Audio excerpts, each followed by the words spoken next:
By the time you reach age 75, you will have spent roughly 6 full years of your life inside a world that does not actually exist. Every night, your brain generates highly detailed hallucinatory experiences completely from scratch. You live through spatially convincing environments, feeling genuine fear, joy, and confusion. But within minutes of opening your eyes the next morning, almost all of that vivid detail vanishes. It doesn't slowly fade. It is completely wiped from your memory. It is tempting to assume this happens because dreams are simply mental static, a byproduct of a resting brain sputtering out random noise as it powers down for the night. But during REM sleep, your neurons are firing at nearly the same rate as when you are wide awake. Your mind is actively running a high-energy simulation. Biology is ruthlessly efficient. It makes zero metabolic sense to burn massive amounts of energy building complex worlds every single night, only to accidentally drop the files every morning. When we actually look at the data, the content of your dreams isn't random noise at all. It is a highly specific construction that directly mirrors your waking environment. Consider the visual palette your brain uses to build these worlds. Researchers found that people who grew up with limited access to color television before a certain age report dreaming in black and white at significantly higher rates than those who grew up with color TVs. Your childhood surroundings literally dictated the look of your internal dream space.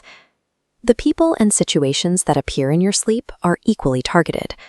Sigmund Freud's specific interpretations of dreams have largely been discredited, but his broad instinct that dreams reveal unresolved waking tension was highly accurate.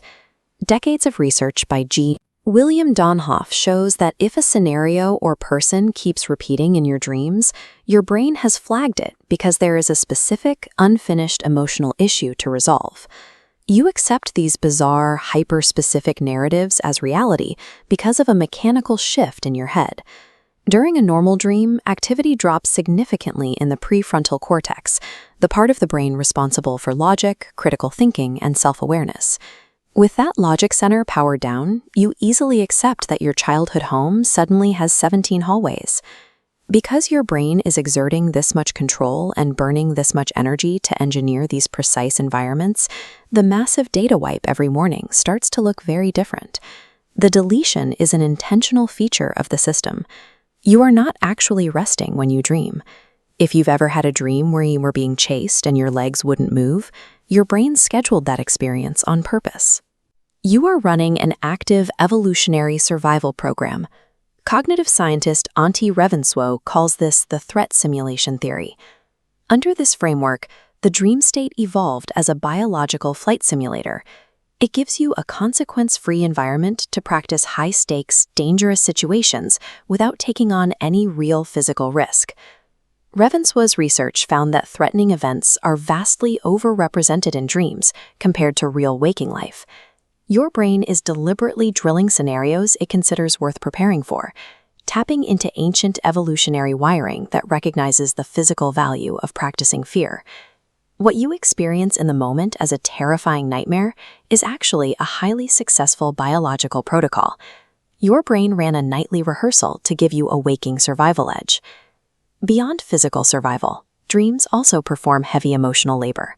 Researcher Matthew Walker outlines REM sleep as an overnight chemical therapy session for your hardest experiences. This chart tracks daily levels of norepinephrine, a neurochemical closely tied to acute stress and anxiety. During the REM sleep cycle, those levels plummet to their absolute lowest point of the entire day. By operating in a neurochemical environment completely stripped of the acute stress response, your brain can safely replay painful or difficult memories. You re-experience the event without fully re-suffering through it, gradually taking the emotional sting out of the memory. When trauma is too extreme, however, this system can break. In people with PTSD, traumatic events often replay with brutal accuracy. The threat simulation system gets stuck running the exact same drill on an endless, intense loop, never reaching an emotional resolution. When the system works as intended, the overnight processing is a load-bearing pillar of your psychology. Dreaming systematically strips the crippling emotional weight away from your hardest memories so you can function the next day, which brings us back to the core mystery. If your brain spends 2 hours every night running vital survival drills and performing complex emotional surgery, why do you wake up with no memory of the work? Francis Crick, one of the pioneering researchers who mapped the structure of DNA, proposed a compelling answer. He argued that dreaming functions primarily as a massive clearing process. Throughout the day, your mind absorbs an enormous amount of raw data. In Crick's view, the dream state allows the brain to selectively prune that data, severing useless neural connections and discarding the noise you no longer need. Under this theory, quickly forgetting a dream is not a failure of your memory. It is the exact goal. The dream dissolves instantly because it was a temporary file, built specifically to be processed and permanently deleted, rather than saved. Sleep is where your brain takes on its hardest, most demanding work in the dark. It reduces your distress, deletes the evidence of the struggle, and allows you to wake up emotionally intact, ready to start the next day.